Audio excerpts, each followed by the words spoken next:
I was running through a burning warehouse with my friends. We were surrounded by fire, but we couldn't stop laughing like it was some sort of show. However, it stopped being fun when something fell down on top of me. I managed to cover my head with my hands in time, but I still saw stars. I barely managed to crawl out from under the rubble, covered in soot and with an aching head. The last thing I remembered was seeing doctors, firemen, and lights. My vision blurred, and everything went dark.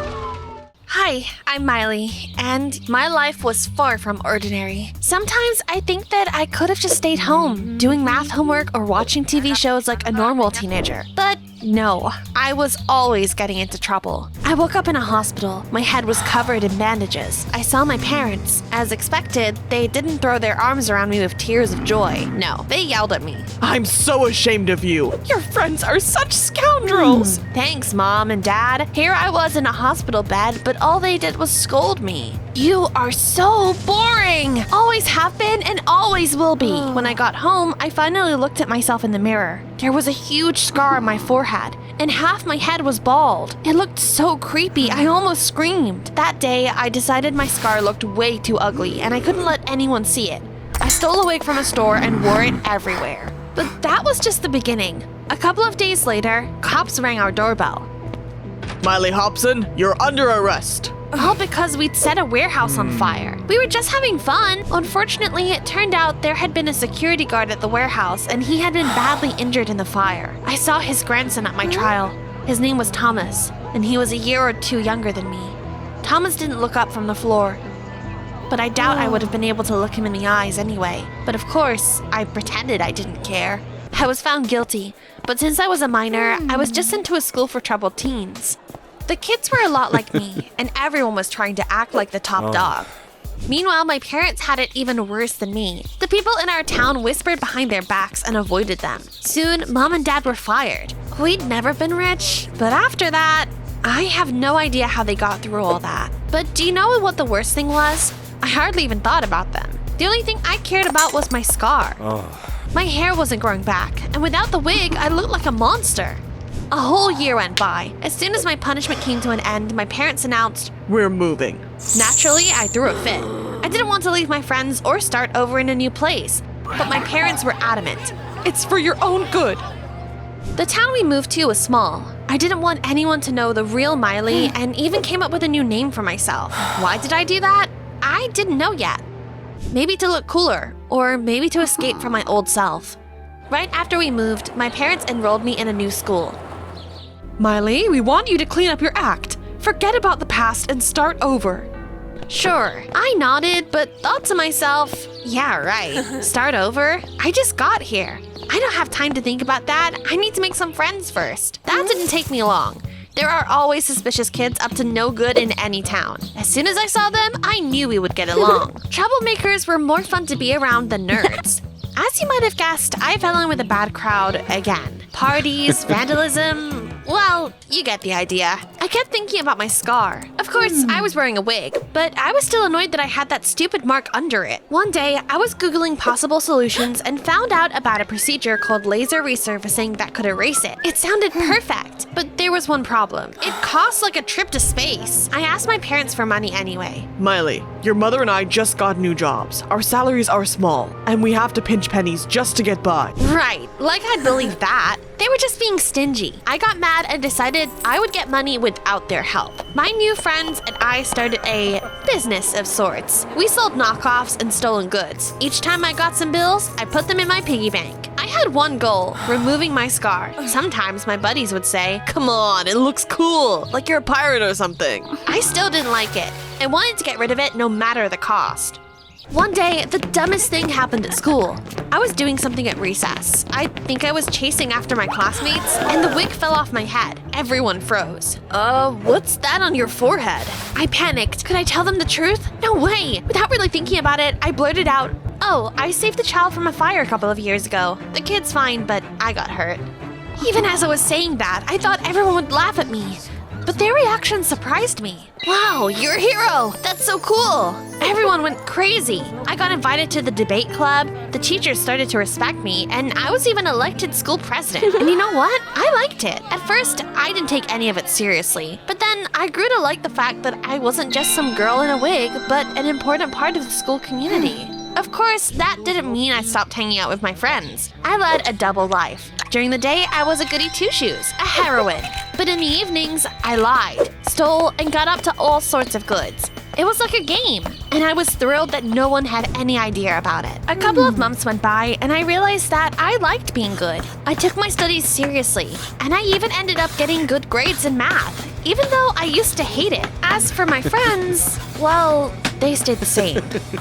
Then one day, they decided to pull a major heist. They planned something truly dangerous. I realized that I didn't want to take part in stuff like that anymore and reported them to the police. They promised to get back at me, but I didn't care anymore. For the first time in my life, I chose to do the right thing. After that, I only hung out with my classmates. I even made some money by tutoring a few of them. I was filling my piggy bank, albeit slowly. However, each time I looked in the mirror, all I saw was my scar. And then one day, I suddenly realized that it wasn't its ugliness that bothered me. It was the fact that it reminded me of the past. The fire, the trial, my punishment. I was trying to hide myself. And then I accidentally overheard my parents talking. It turned out they were saving up money for my college. Even after everything I'd put them through, even after I got them fired, they were still thinking about my future.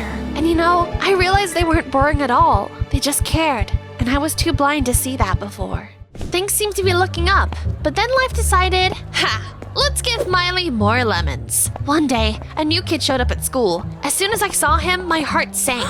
It was Thomas, the grandson of the security guard from the warehouse that got injured in the fire. And then I found out that Thomas's grandfather had died recently, and his family had decided to move. As luck would have it, we ended up in the same town. I was terrified. If Thomas recognized me and told everyone the truth, I would be done for. My school reputation as a heroine would be over. I would once again be the girl who set fire to a warehouse. Everyone would turn their backs on me. However, I was in for a surprise. Thomas didn't recognize me. It must have been because of my wig. Plus, I changed a bit in the last couple of years. For him, I was just a new classmate. I was so relieved when I realized it that I almost burst out laughing. But I still worried that he would suspect something and decided to befriend him and keep him close. If I acted friendly, he probably wouldn't figure out the truth. But there was a problem. Thomas turned out to be a rude and sarcastic guy. It's not that he was a complete nutcase, but, you know, he was kind of the guy who always snarked. I tried to strike up conversations with him and made jokes, but nothing worked. And then I noticed something. Thomas fell in with a bad crowd. He was hanging out with my former friends. I didn't believe it at first. Seriously? He lost his grandfather because of people like this, and now he was one of them? I was stunned. What are you doing? Are you really gonna hang out with those morons? What is it to you? Leave me alone. They made my blood boil. But then I kind of felt sorry for him. I knew where this path he was on led, and so I decided I wouldn't let him ruin his life. The plan, Change Thomas, was a go. I made him take part in school projects, dragged him along to club meetings, tried to get him to participate in normal activities. But it was all useless. As soon as I looked away, he left to hang out with his new friends. And then one day, I heard a rumor. Thomas's gang was going to trash an exhibition. My blood ran cold. Thomas reminded me of myself from a couple of years ago when I did stupid things. I ran out of school to stop him. When I got there, the exhibition had already been destroyed. Everyone but Thomas had already left, but he got stuck. He was at a real risk of being caught by the police. I ran up to him and helped him get out of there. Just a minute before the cops arrived. Do you see now? Your new friends are awful. He didn't say anything, just turned away and frowned, but I could see that he was thinking about my words. Things seemed to have calmed down, but then a cop knocked on our door in the evening. Someone has destroyed an exhibition today. Your daughter, or a girl who looked a lot like her, was spotted there. My heart sank. I thought, this is it. My parents are going to turn me in. But to my surprise, It couldn't have been our daughter. Miley was at home all day. Besides, her hair is different. I wasn't wearing a wig at that moment, and my ugly scar wasn't covered. The officer looked at me, apologized, and left. I couldn't believe my parents had covered for me. They took my side without doubting or scolding me. For the first time, I thought that I should treasure them more. They had always been there for me, even when I hadn't believed in myself. To my surprise, the next day at school, Thomas came up to me. Listen, thanks for helping me out yesterday. I would have gotten in trouble if it hadn't been for you. It was nothing. My stomach was in knots. I still worried he might remember me. But instead, he suddenly said the last thing I was expecting. You know why I was acting like a jerk? A couple of years ago, my grandfather became disabled because of some girl. When I realized there are horrible people like that in the world, I decided I would be a scoundrel too. I almost choked. He was talking about me. Can you believe it? I want to find that girl and get revenge. I pretended to listen to him, but I was actually panicking inside the whole time. If he found out it was me, I would be finished. I realized that I had to show him that I was good no matter what. That way, he wouldn't suspect me. After that day, we spent a lot of time together. I dragged Thomas to all sorts of school events. He resisted at first, but then got a taste for it. Thomas stopped hanging out with his dangerous friends and even said he was grateful to me for being a good influence on him. When he told me that, I felt so terribly guilty I wanted to sink through the floor. He trusted me, even though I was to blame for everything. As luck would have it, things soon went downhill. One day, while we were doing a sports challenge outside together, the wig fell off my head. Thomas froze. So did I. He looked at me, but said nothing. Then he just looked away and acted like everything was fine. I was agonizing. He knows. He recognized me. He's going to tell everyone. There was going to be a dance at the school that night, and I was sure he would expose me there in front of everyone. I was so scared I decided not to go. I sat at home, and my heart was pounding like crazy. And then I got a call. Miley, the school is on fire! I immediately ran there. The building was ablaze when I arrived. It was crowded. People were screaming. I saw the police lead my former friends away. Those idiots had started the fire. Luckily, no one had been in the building at the time. Where's Thomas? Everyone fell silent. No one had seen him. I had a terrible suspicion. I took my phone, called him. I heard the phone ring inside the burning building. He was there. For a second, I had a wild thought. What if I don't do anything? He won't be able to tell anyone the truth then. But then I got so furious with myself I almost screamed. I was such an idiot. I couldn't leave him there. I ran into the building. Heat, smoke, destruction all around. And then I saw Thomas. He was lying on the ground, unconscious. I dragged him toward the exit as best I could. The smoke was making me dizzy, and I could hardly breathe. But I reached the door. I remember pushing Thomas outside, but then the world went dark. I woke up in a hospital with a terrible headache. My whole body was covered in burns. The doctor said that Thomas was fine. I breathed a sigh of relief. You have burns, but we can take care of them. By the way, we can also get rid of the scar on your forehead. No, leave it. The doctor was surprised, but I was sure of my decision. The scar was a reminder. It was ugly, but I knew I had to keep it. I was discharged a few months later, and for the first time, I approached my parents first and asked if we could talk. I'm sorry. We might have to move again because of me. Miley, we love you. We'll be there for you no matter what happens. At that moment, I believed them. Soon, it was time for me to go back to school.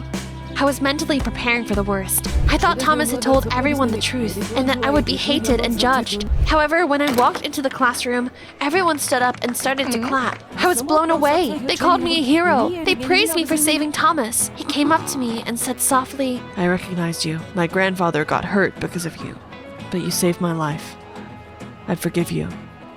I couldn't help but start crying, not because I was afraid, and not because it hurt, but because I finally felt relieved. My scar was no longer a mark of guilt. It was my redemption.